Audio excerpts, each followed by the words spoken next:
Como vai, professor? Grande Pedro, você tá bem? Tudo bem. Muito feliz com a oportunidade. Obrigado. Recíproca é verdadeira. Vou fazer a abertura do programa e a gente bate nosso papo, tá? Um prazer mesmo. Muito boa noite, bem-vindos.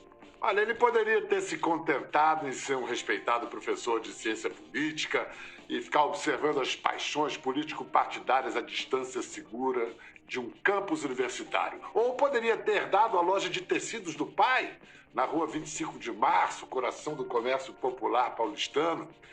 Poderia ainda ter insistido no direito, ou poderia ter feito carreira em bancos. Mas, acredite, ele preferiu se lançar à vida pública e quis o destino que se tornasse figura central em dois momentos decisivos da vida brasileira na última década. Ou melhor, não foi só o destino. Lula deu um empurrãozinho decisivo, conduziu ao centro da arena política. Ele, que já tinha sido ministro da Educação, aceitou as missões com dedicação de voluntário. Primeiro, em 2013, foi o prefeito de São Paulo que determinou o fatídico aumento de 20 centavos nas passagens de ônibus, estopim, como a gente sabe, para a explosão das jornadas de junho, que formariam a base popular para o impeachment de Dilma Rousseff 3 anos mais tarde. Depois, em 2018, foi o escolhido por Lula, então preso e inelegível, para ser seu avatar como candidato à presidência. Chegou ao segundo turno, foi o último obstáculo entre Bolsonaro e o poder. Não é preciso lembrar como essa história terminou, se é que terminou. Em 2022, ele será novamente peça essencial no xadrez político das eleições.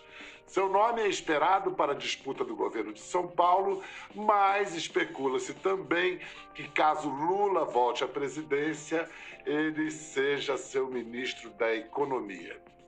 Hoje temos a honra de receber o professor Fernando Haddad.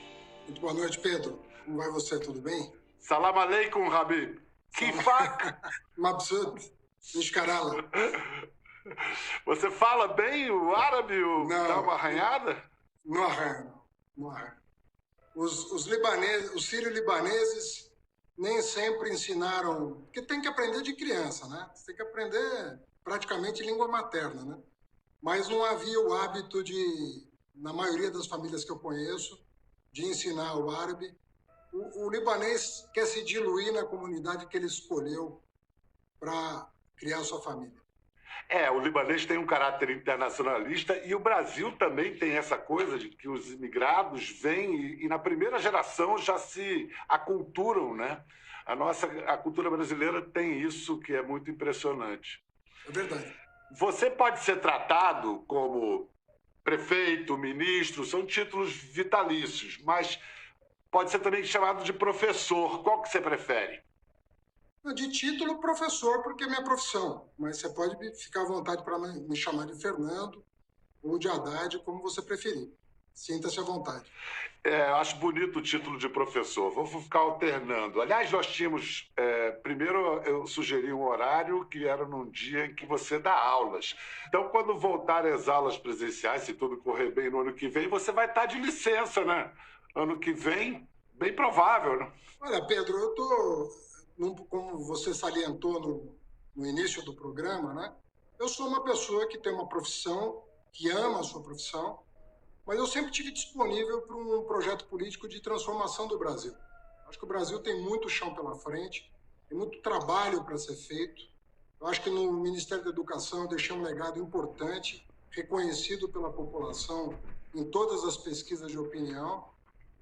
Acho que foi um prefeito que entregou a cidade arrumada, com um grau de investimento, com recorde de investimento público e, como você disse, numa circunstância muito especial, como vice na chapa do Lula, eu tive que assumir a cabeça de chapa e consegui em 3 semanas ir para o segundo turno com o Jair Bolsonaro quase ganhando no primeiro, fez 46% dos votos no primeiro turno. Ainda assim, trabalhei bastante para tentar vencê-lo no segundo turno e quase deu. Mas eu acho que a política é uma profissão tão bonita quanto a docência, sobretudo num país que precisa tanto. Mas o que você pode nos adiantar, assim, para o ano que vem? O objetivo da família é morar no Palácio dos Bandeirantes ou se mudar para Brasília? Olha, o objetivo da família é botar fim a esse período triste da história nacional, em que as instituições estão sendo periodicamente ameaçadas, as pessoas não se sentem em segurança hoje no Brasil, e a questão econômica, com inflação e desemprego, está deixando os chefes de família, homens e mulheres, muito desesperados. Então, eu vou fazer o que tiver ao meu alcance para que o ano que vem a gente tenha um grande resultado eleitoral. E vou contribuir na medida das minhas possibilidades para que isso aconteça. Então, estou conversando, obviamente, com o presidente Lula, mas também aqui em São Paulo, com o PSD, com o PCdoB, com o PSOL, para que a gente se organize e tente apresentar um programa de transformação. O meu papel nesse xadrez vai ser decidido mais para frente, porque, conforme eu disse, eu coloco os interesses públicos sempre acima dos meus interesses pessoais. Desse ponto de vista, você acha que algo como uma frente ampla ou uma união da oposição para derrotar Bolsonaro ano que vem é factível, possível, necessária? Biel, eu acredito que é necessária, porque, primeiro, que eu não quero viver de novo como cidadão, né, a situação que o Brasil viveu em 2018.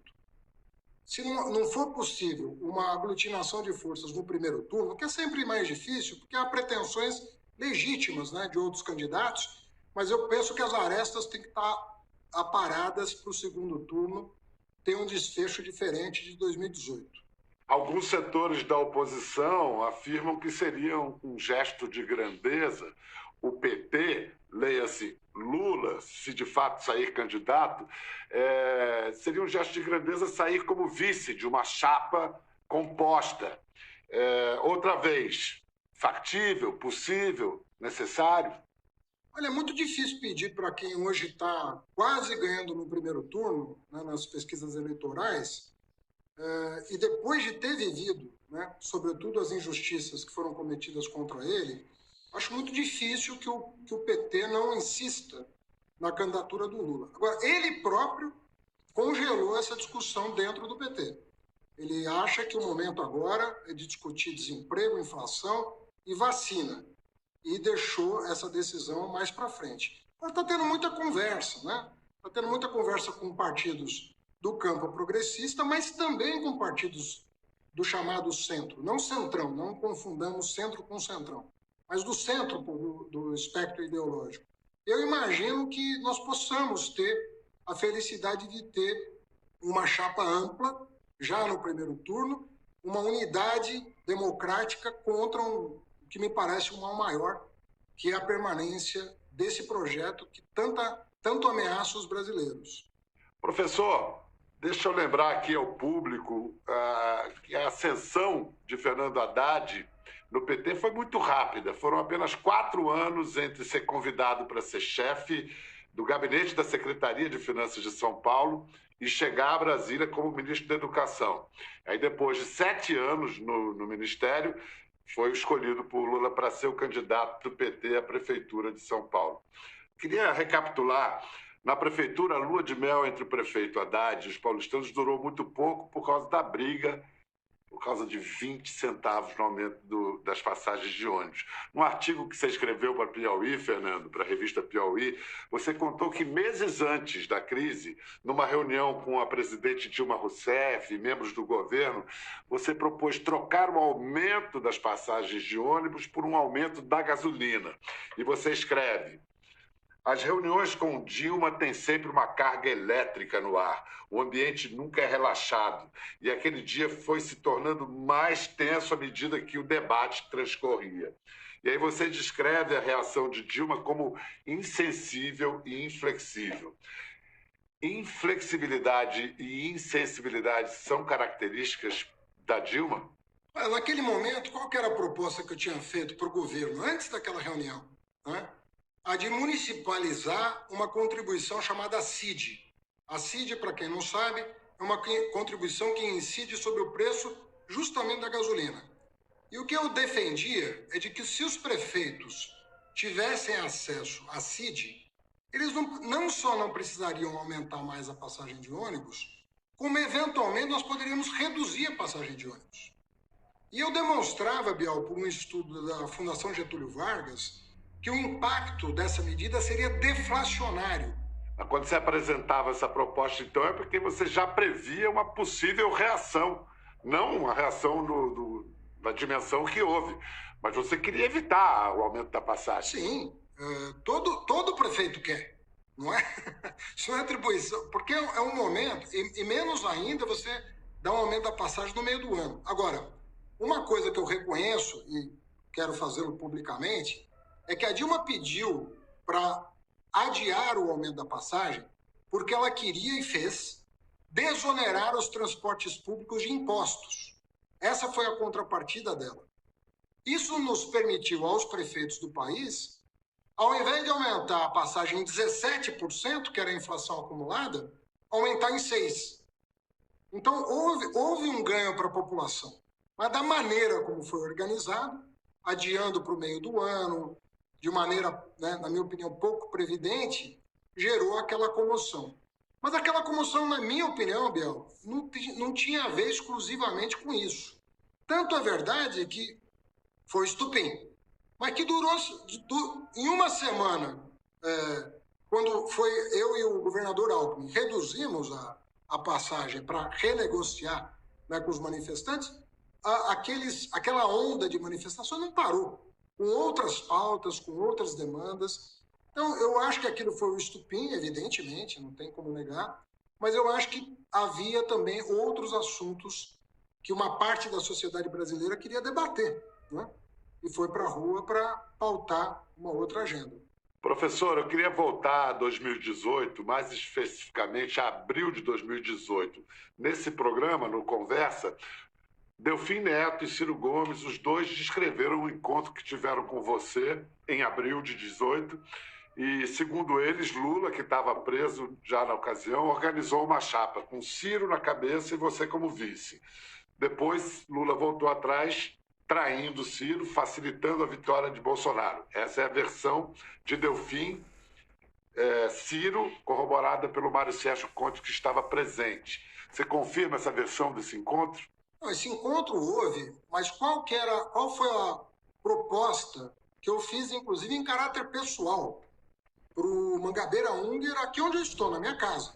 E a oferta que foi feita, real, foi de que o Ciro deveria ser vice do Lula, num primeiro momento. E que o Ciro sendo vice do Lula, que não queria abrir mão da candidatura antes das Nações Unidas se manifestarem sobre o processo dele, o que acabou acontecendo a seu favor. Então, que o Ciro deveria ser vice do Lula e, em caso de impedimento do Lula, o Ciro assumiria a cabeça de chapa e eu entraria para compor como vice, como candidato a vice. Essa proposta eu posso te afiançar que houve, porque foi feita por mim, aqui na minha casa, na presença de testemunhas. Eu defendia que o Ciro não saísse candidato no primeiro momento, fosse solidário àquele que ele serviu como ministro da integração, solidário ao Lula. Ele sabia de toda a barbaridade que o Moro estava fazendo, declarava isso. O Ciro foi dos que mais declarou e reafirmou a injustiça cometida contra o Lula. E a proposta é: seja vice do Lula até que haja uma manifestação definitiva da justiça brasileira. Em caso negativo, se o Lula não puder ser candidato, você vai nos representar. E essa proposta não foi sequer considerada, né? Eu não ia deixar o Lula naquelas circunstâncias sozinho, né?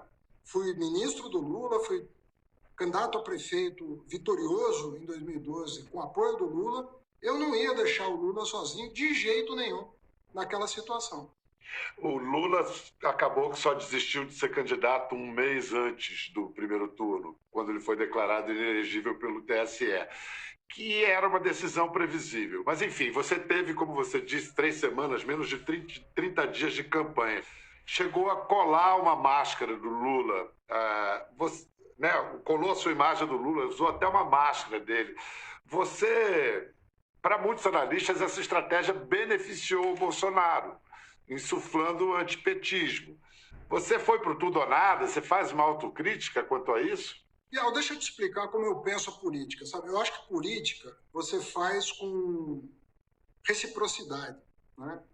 Eu considero que políticos que cospem no prato que comeram, políticos que não têm uma coerência na sua trajetória, que mudam de lado, que dizem uma coisa um dia, dizem outro dia, eu não consigo respeitar. Eu consigo respeitar a pessoa que tem coerência na vida.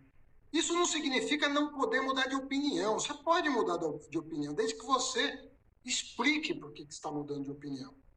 Então, no meu ponto de vista, diante do que estava acontecendo no Brasil, lembrando que eu sou advogado do Lula, eu conheço o processo como advogado, eu não ia deixar o Lula na mão de jeito nenhum.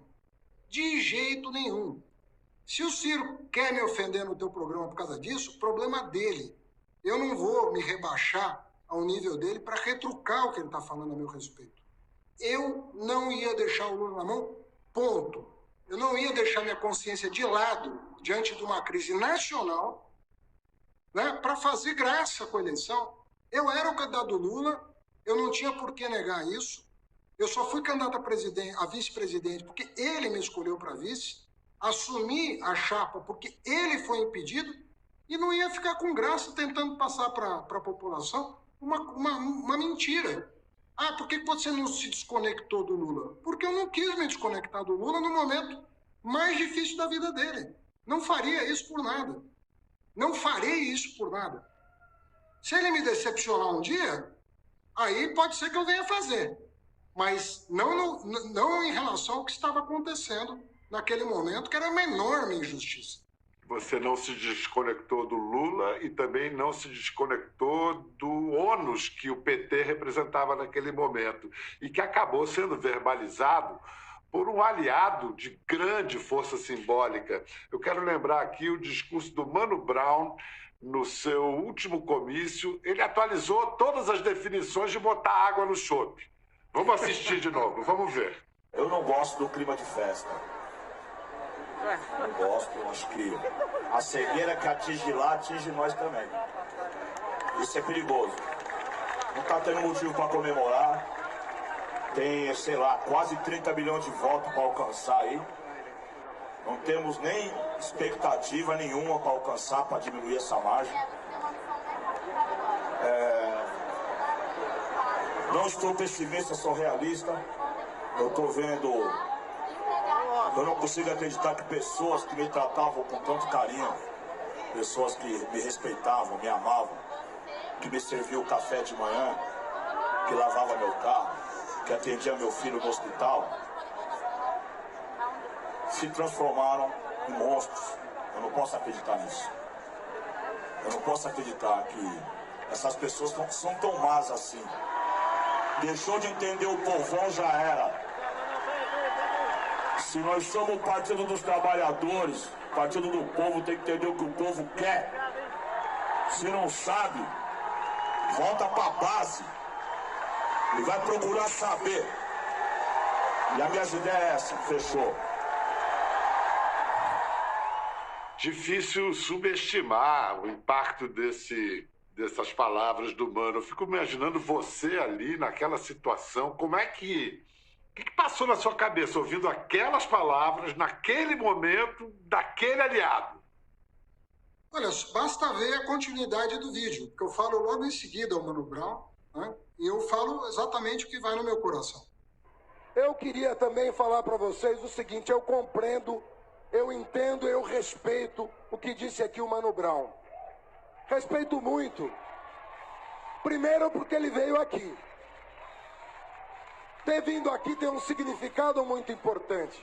Mas o que ele disse é sério. Tem irmãos e irmãs nossos que estão na periferia revoltados e com razão com tudo que está acontecendo.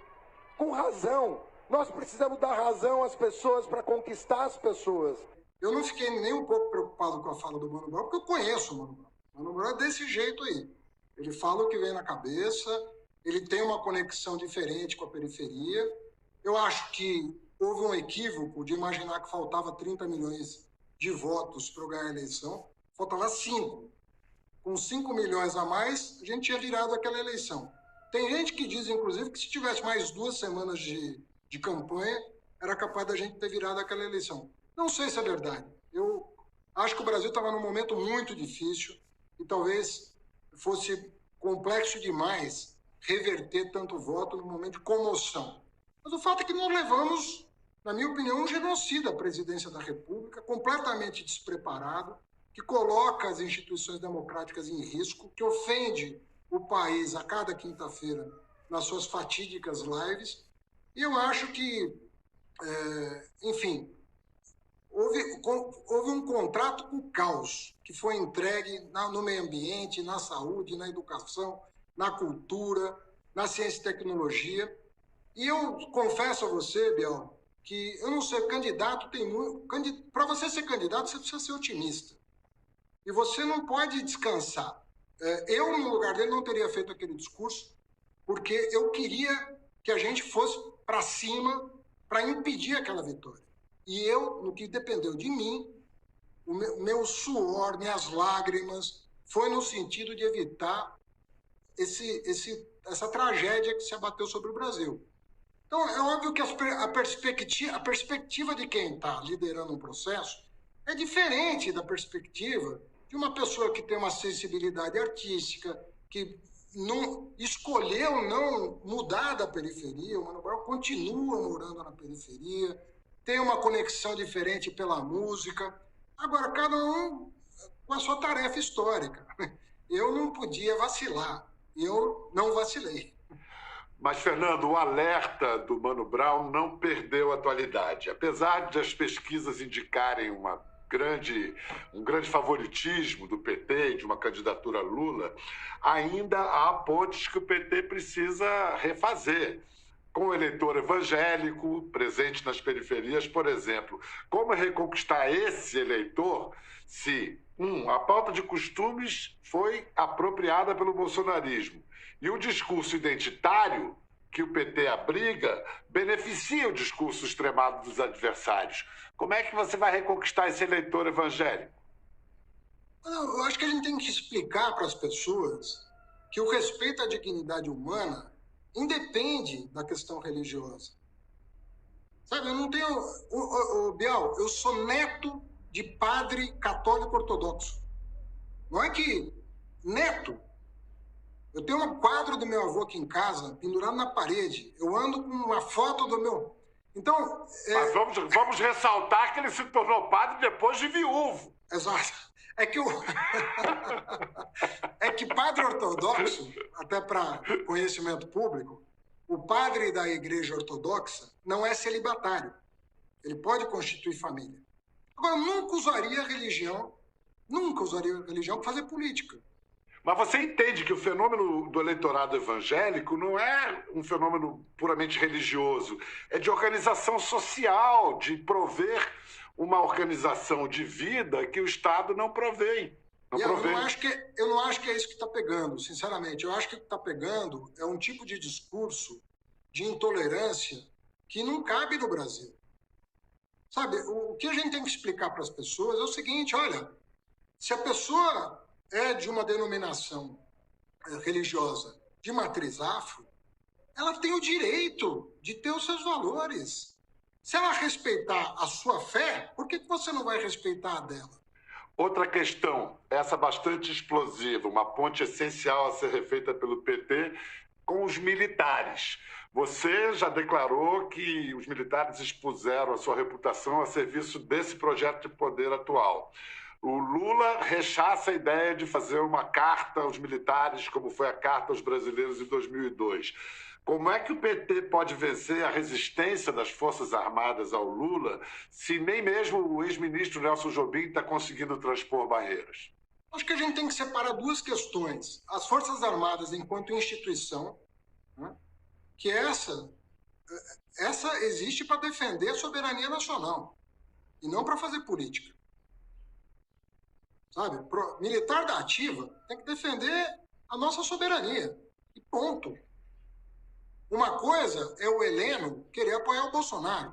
o Braga Neto querer apoiar o Bolsonaro, né?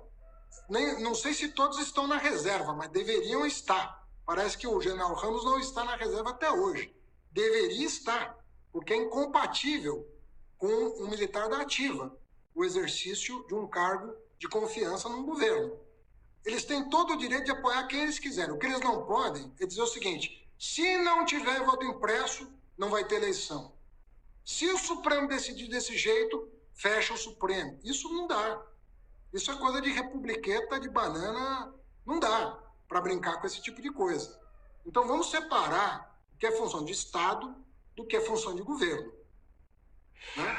Isso são sinais claros, são indicações cada vez mais claras que Bolsonaro e bolsonaristas dão de que não vão aceitar o resultado das eleições caso não seja um resultado favorável a eles. Como o PT pode ou deve responder a essas ameaças de golpe? Silencia, revida, como? Olha, nós estamos acionando todos os instrumentos disponíveis para fazer valer a democracia no Brasil. Eu acho que o Supremo está tendo uma atuação importante de dar recado, sabe? Dar recado para o Bolsonaro. O Bolsonaro, você vê que vira e mexe, ele afina, né? Ele vai esticando a corda para ver se ela estoura ou não. É típico de governo autoritário fazer isso. O que nós temos que demonstrar é a disposição de defender a democracia a qualquer custo. E, na minha opinião, a sociedade brasileira não vai aceitar um fechamento de regime. Não tem ambiente para isso. Você tem defendido o impeachment do Bolsonaro. Já o Lula hesita bastante. Aí alguns, evidentemente, concluem. Claro, o Lula quer o Bolsonaro como adversário em 22, é o adversário ideal para ele. Não acredito nisso. Eu acho que o adversário ideal para o Brasil é o Bolsonaro nem estar no segundo turno, na minha opinião. Porque ele não estaria em condições normais de temperatura e pressão. Professor, você disse outro dia com todas as letras, o Centrão é um atraso de vida. E aí citou como exemplos o hoje todo-poderoso Ciro Nogueira, Ricardo Barros e hoje os dois com Bolsonaro foram da base de apoio de Lula e de Dilma. Assim como a morte e os impostos, o Centrão é a única certeza da política brasileira? Quem for eleito vai ter que governar com o Centrão? Olha, eu acho que pela primeira vez nós temos uma oportunidade de que não seja assim. Por que eu digo pela primeira vez? Fernando Henrique também teve que compor com o Centrão. Então você veja, Collor teve que compor com o Centrão, aliás, é oriundo do Centrão, né? Mas o que eu quero dizer é o seguinte, uma coisa é o Centrão como ator coadjuvante, que todo presidente acabou tendo que incorporar para compor maioria. A outra coisa é o Centrão como ator principal, que é o que está acontecendo hoje. Hoje quem manda no país é o Centrão. Isso nunca aconteceu, nem no governo do PSDB, nem no governo do PT. Estavam lá para compor a maioria, mas não eram protagonistas, não eram os atores principais. Justamente em virtude do fato de que eles assumiram o governo Bolsonaro, eu acho que nós temos a oportunidade de compor um tipo de governo diferente, que deixe esse atraso para trás, que aponte para uma modernização real, concreta do país. Vai fazer bem de todos os pontos de vista. Republicano, democrático, social, tudo vai melhorar se a gente tiver clareza das tarefas que estão se avizinhando entre nós. Nós temos condição de fazer um governo melhor, independentemente de quem ganha a eleição. Independentemente de quem ganha a eleição. Se o Bolsonaro for derrotado, o vitorioso vai poder fazer uma coisa muito melhor, na minha opinião. O professor Fernando Haddad já escreveu livros sobre a União Soviética, sobre os caminhos do socialismo, do sindicalismo, sobre trabalho e linguagem. E agora o professor está escrevendo um livro sobre um tema surpreendente. A gente vai revelar qual é logo depois do intervalo.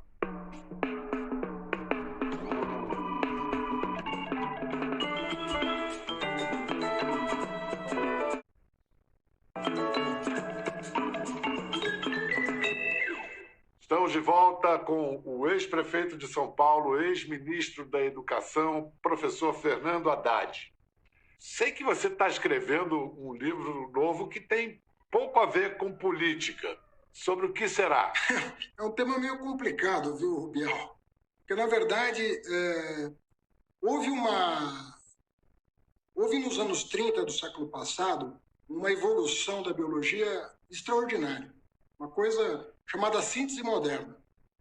E mais para o final do século, a partir dos anos 70, 80, uma profusão de livros sobre o impacto da síntese moderna na biologia nas ciências humanas.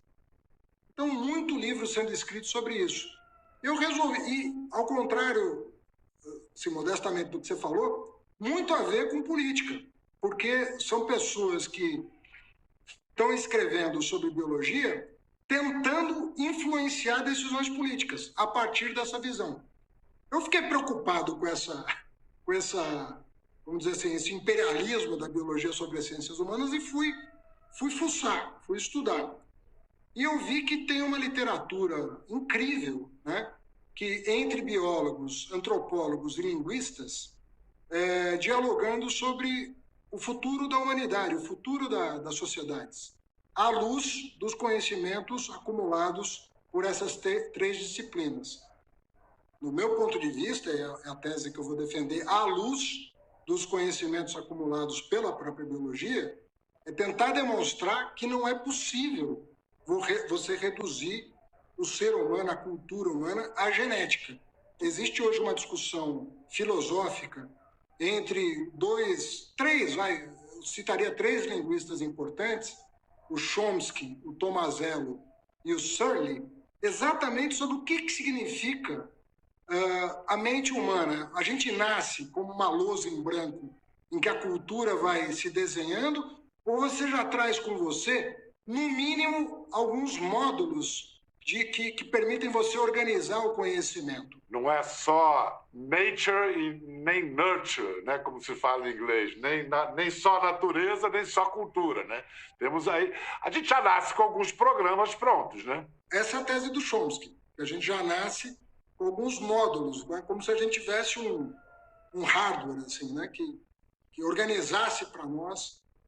Tanto é que um dos argumentos que ele usa, de fácil compreensão, é de que seria impossível uma criança em tão pouco tempo aprender uma língua se ela não nascesse com algumas habilidades inatas, algumas capacidades inatas.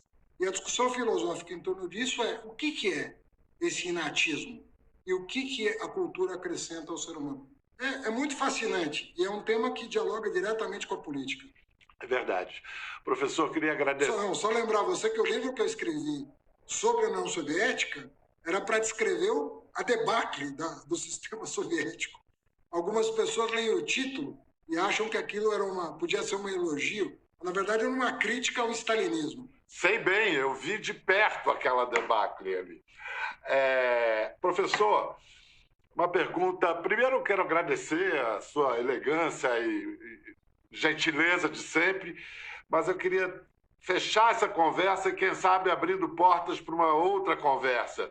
Você sabe que, quando eu fui estrear esse programa no início de 2017, sabe quem foram os dois primeiros convidados para esse programa? Um foi o Fernando Henrique e o outro... Imagino que o Lula, né? Então, o convite continua em aberto, né? Farei chegar a ele, com toda certeza. Ele vai provavelmente assistir o teu programa e vai saber que a casa está aberta para um bate-papo. Muito obrigado, professor Fernando Haddad. Boa sorte. E lembrando aos espectadores que a conversa com o Fernando Haddad faz parte de uma série de programas agora, neste ano, com nomes da política que serão decisivos na campanha para as eleições de 2022. Até a próxima.